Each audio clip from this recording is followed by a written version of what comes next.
Anti. I mean, yo, man, I want to talk to him because I want to shoot me some of the Nikes. That's all I'm saying, man. Oh, you want some of those Jordans? Yeah, I want some, man. Shoot me the shoes, please. I'm not a big shoe fanatic, man, but you get a nice pair of shoes with yourself. It's nice. Okay, anyways, Anti also one of those players that I feel like we have and haven't seen enough of.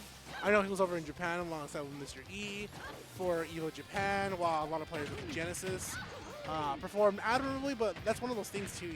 We don't see enough of Anti to see him like say, hey man, he's at this level again. But I know he's like slowly coming up to the ranks. I mean, being sponsored by Tecwulf1 is the first step.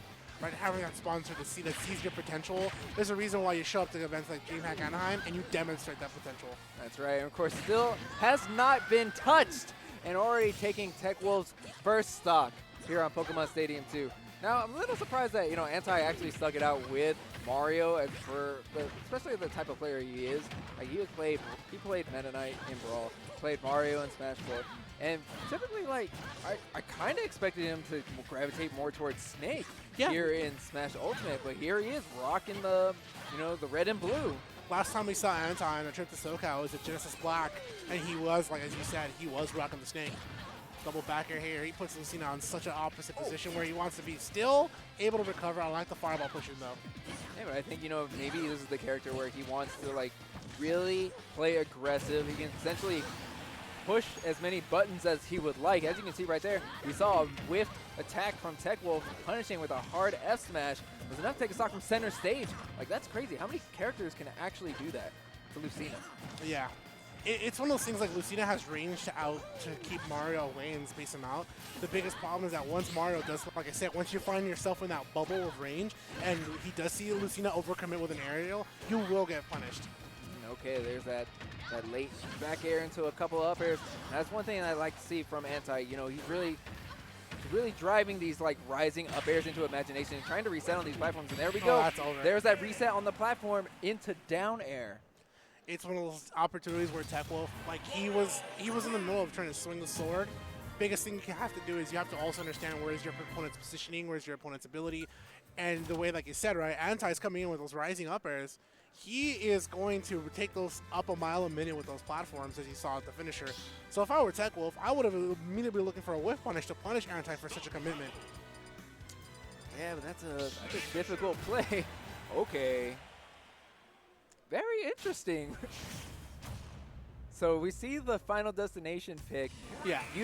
Eliminating any platform play in the game, and Anti immediately goes to Snake.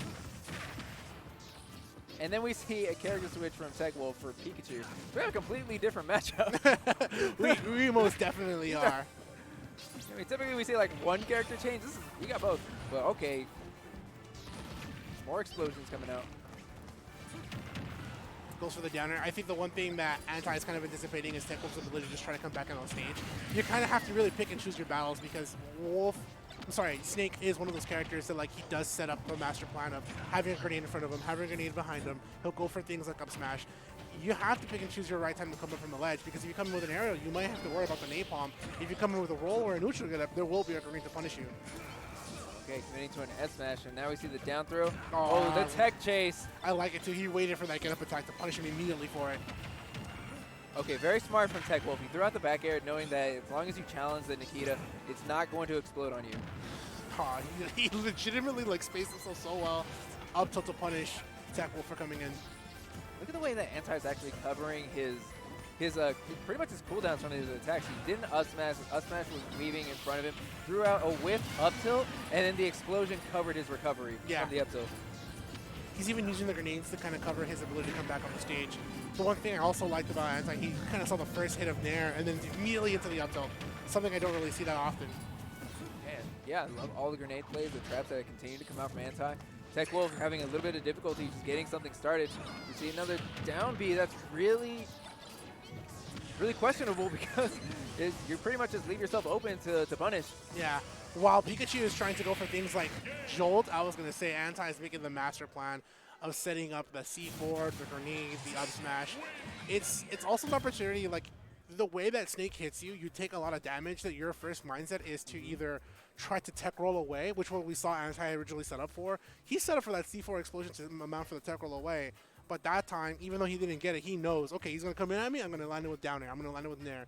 So Anti does a really good job of just covering his moves and covering his grenades. It's all the setup play, really. Yeah, it was very fast set. Honestly, I would love to see more from Anti. I hope we get to see another set within pools just so we can, you know, dissect his Mario and his Snake a little bit further because